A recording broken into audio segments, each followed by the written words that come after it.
అథ చతుర్దశోऽధ్యాయः గుణత్రయ విభాగయోగः. శ్రీభగవానువాచ పరం భూయః ప్రవక్ష్యామి జ్ఞానానాం జ్ఞానముత్తమం యజ్ఞాత్వా మునయః సర్వే పరాం సిద్ధిమితో గతాః.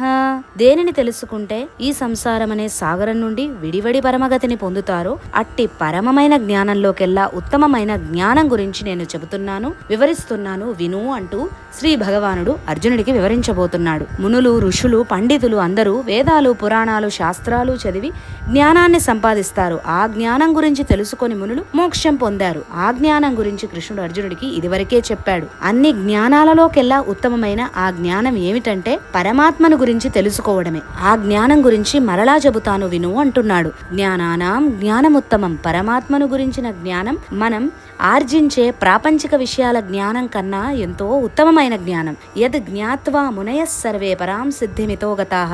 ఉత్తమమైన జ్ఞానం పొందిన దానికి ఫలితం ఏమిటి అంటే పరమగతిని పొందడం. ఇదేదో ఊరికే చెప్పడం కాదు.